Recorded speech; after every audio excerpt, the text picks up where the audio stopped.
नमस्कार दोस्तों, ऋग्वेद के सूक्त नंबर 24 में आपका बहुत बहुत स्वागत है। आज हम लोग पढ़ने वाले हैं सूक्त नंबर 24 देवता अग्नि आदि।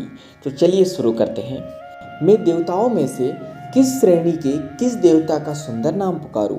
कौन देवता मुझ मरने वाले को विशाल धरती पर रहने देगा, जिससे मैं अपने माता पिता को देख सकूं? यानी देवताओं में किस श्रेणी के यानी किस कैटेगरी के कौन से देवता का मैं सुंदर नाम पुकारूं, और कौन ऐसा देवता है जो मुझ मरने वाले को इस विशाल धरती यानी इस बड़ी धरती पर पृथ्वी पर रहने देगा, जिससे मैं अपने माता पिता को देख सकूंगा। मैं देवताओं में सबसे पहले अग्नि का नाम पुकारता हूँ। वे मुझे इस विशाल धरती पर रहने देंगे, जिससे मैं अपने माता पिता को देख सकूंगा।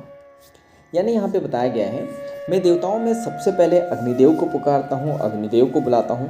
वे मुझे इस बड़ी धरती पर विशाल धरती पर रहने देंगे, जिससे कि मैं अपने माता पिता को देख सकूंगा। हे सदा रक्षा करने वाले सूर्यदेव, तुम उत्तम धन के स्वामी हो, इसलिए मैं तुमसे उपभोग करने योग्य धन मांगता हूँ। यानी हे सदा रक्षा करने वाले सूर्यदेव, सदा का मतलब होता है हमेशा। तो हे सूर्यदेव, आप हमेशा हमारी रक्षा करते हो, हमारी प्रोटेक्शन करते हो। तुम उत्तम धन के स्वामी हो, इसलिए मैं तुमसे उपभोग यानी उपयोग करने योग्य यानी उपयोग करने के काबिल जो है धन मांगता हूँ। हे सूर्य, तुम अपने दोनों हाथों में उपभोग के योग्य धन को धारण करते हो। वह सबके द्वारा प्रशंसित है, उससे कोई द्वेष नहीं रखता। यानी हे सूर्यदेव, तुम अपने दोनों हाथों में उपभोग यानी उपयोग के योग्य धन को धारण करते हो यानी कि रखते हो। वह सबके द्वारा प्रशंसित है, सब उसकी तारीफ करते हैं, उससे कोई द्वेष नहीं रखता यानी उससे कोई बुराई नहीं रखता। हे सूर्यदेव, तुम धन के स्वामी हो, यदि तुम रक्षा करो तो हम धन की उन्नति करने में लग जावे। यानी हे सूर्यदेव, तुम धन के स्वामी हो और यदि तुम हमारी रक्षा करो, हमारी सुरक्षा करो, हमें प्रोटेक्शन दो, तो हम धन की उन्नति करने में लग जाएंगे यानी धन को बढ़ाने में लग जाएंगे। हे वरुण देव, आकाश में उड़ने वाले पक्षियों में भी तुम्हारे समान शक्ति और पराक्रम नहीं है। इन्हें तुम्हारे बराबर क्रोध भी नहीं मिला है। सर्वदा चलने वाली वायु और बहने वाला जल तुम्हारी गति से आगे नहीं बढ़ सकता। यानी हे वरुण देव, आकाश में जो उड़ने वाले पक्षी हैं, उन्हें तुम्हारे बराबर शक्ति और पराक्रम नहीं मिला है, और उन्हें तुम्हारे बराबर क्रोध भी नहीं मिला, यानी तुम्हारे बराबर गुस्सा भी नहीं मिला है। सर्वदा चलने वाली वायु यानी हमेशा चलने वाली वायु और बहने वाला जल यानी कि पानी तुम्हारी गति के आगे नहीं बढ़ सकता है। शुद्ध बल के स्वामी वरुण मूल रहित आकाश में ठहर कर उत्तम तेज के समूह को ऊपर ही ऊपर धारण करते हैं। उस तेज समूह की किरणों का मुख नीचे और जड़ें ऊपर होती है।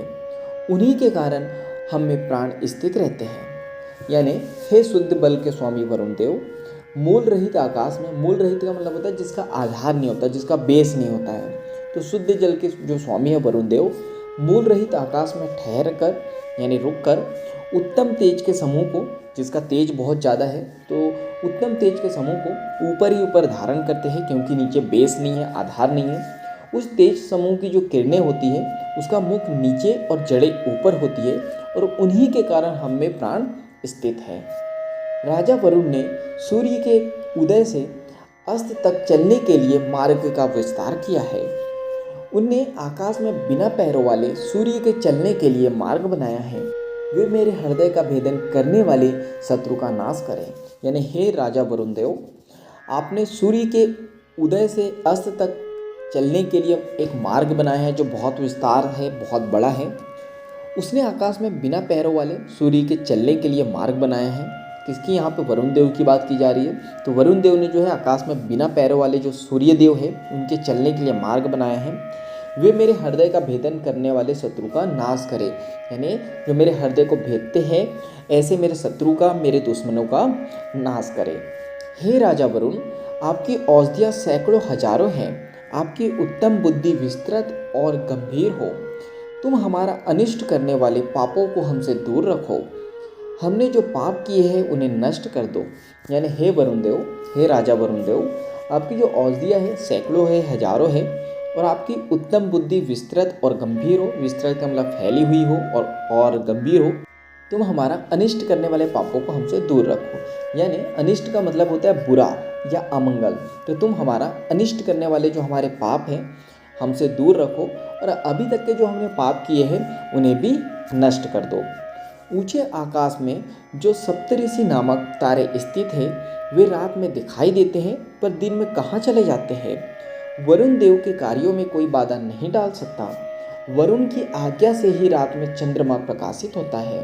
यानी यहाँ पे बताया गया है ऊंचे आकाश में जो सप्तऋषि नामक तारे स्थित होते हैं वे रात में तो दिखाई देते हैं पर दिन में कहाँ चले जाते हैं। और जो वरुण देव है, वरुण देव के कार्यों में कोई भी बाधा नहीं डाल सकता है, यानी कोई भी रुकावट नहीं डाल सकता है। वरुण देव की आज्ञा से ही रात में जो चंद्रमा है वो प्रकाशित होता है। हे वरुण, यजमान हव्य के द्वारा तुमसे जिस आयु की याचना करते हैं मैं शक्तिशाली स्रोत के द्वारा तुम्हारी स्तुति करके उसी परम आयु की याचना करता हूँ। तुम इस विषय में लापरवाही ना करके ठीक से ध्यान दो। अगणित लोग तुम्हारी प्रार्थना करते हैं, तुम मुझसे मेरी आयु मत छीनो। यानी हे वरुण देव, यजमान का मतलब होता है यज्ञ करने वाला व्यक्ति या ब्राह्मणों से धार्मिक कृत्य या काम कराने वाले व्यक्ति को यजमान कहते हैं। तो हे वरुण देव, यजमान हव्य के द्वारा, हव्य का मतलब होता है यज्ञ में डाली जाने वाली जो पवित्र सामग्री होती है तो उसे हव्य कहते हैं। तो हे वरुण देव, यजमान हव्य के द्वारा तुमसे जिस आयु की याचना करता है यानी जिस उम्र की आयु की प्रार्थना करता है तो मैं शक्तिशाली स्त्रोत यानी श्लोक के द्वारा तुम्हारी स्तुति करके यानी कि प्रार्थना करके उसी परम आयु की याचना करता हूँ जो यजमान ने की थी। तुम इस विषय में लापरवाही ना करके ठीक से ध्यान दो, क्योंकि अनेक लोग, अगणित का मतलब होता है अनेक, तो अगणित लोग या अनेक लोग तुम्हारी प्रार्थना करते हैं, तुम मुझसे मेरी उम्र मत छीनो, यानी तुम मुझे आशीर्वाद दो और तुम मेरी उम्र मत छीनो। कर्तव्य को जानने वाले लोगों ने रात में और दिन में मुझसे यही कहा है। मेरे हृदय से उत्पन्न ज्ञान भी यही सलाह देता है। सुनह सेप ने सूर्य से बंधकर जिनको पुकारा था वे ही राजा वरुण हमें बंधन से मुक्त करे। यानी कर्तव्य को जानने वाले लोगों ने रात में और दिन में मुझसे यही बात कही है। मेरे हृदय से उत्पन्न ज्ञान ने यानी मेरी जो बुद्धि है उसने भी मुझे यही सलाह दी है कि सुनह सेप ने सूर्य से बंधकर जिनको पुकारा था वे ही जो है राजा वरुण देव है और वो ही हमको बंधन से मुक्त करेंगे। तो जो सुनह सेप है वो सूर्य देव से बंधे थे और उस समय उन्होंने जो है राजा वरुण देव को बुलाया था, उन्होंने उनके बंधन मुक्त किए थे, तो वे ही हमारे बंधन मुक्त करें। लकड़ी के 3 यूपों से बंधे हुए सुनह सेप ने अदिति के पुत्र वरुण का आह्वान किया था, इसलिए विद्वान एवं दयालु राजा वरुण ने सुनह सेप को बंधन से छुड़ा दिया था। यानी लकड़ी के 3 यूपों से बंधे हुए जो सुनह सेप थे उन्होंने अदिति के पुत्र वरुण देव का आह्वान किया था, उन्हें निमंत्रित किया था, उन्हें बुलाया था। इसलिए जो विद्वान यानी ज्ञानी एवं दयालु राजा जो वरुण देव थे उन्होंने सुनह सेप को बंधन से छुड़ा दिया था। हे वरुण, हम नमस्कार करके एवं यज्ञों में हवि प्रदान करके तुम्हारे क्रोध को समाप्त करते हैं। हे अनिष्ट का नाश करने वाले बुद्धिमान वरुण, हमारे कल्याण के लिए इस यज्ञ में निवास करो और हमारे पापों को कम करो। यानी हे वरुण देव, हम नमस्कार करते हैं आपको, नमस्कार करके एवं यज्ञों में हवि, हवि का मतलब अभी मैंने बताया था, हवि का मतलब होता है यज्ञ में डाली जाने वाली पवित्र सामग्री को हम लोग हवि कहते हैं। तो हे वरुण देव, हम नमस्कार करके एवं यज्ञों में हवि प्रदान करके तुम्हारे क्रोध को यानी तुम्हारे गुस्से को समाप्त करते हैं।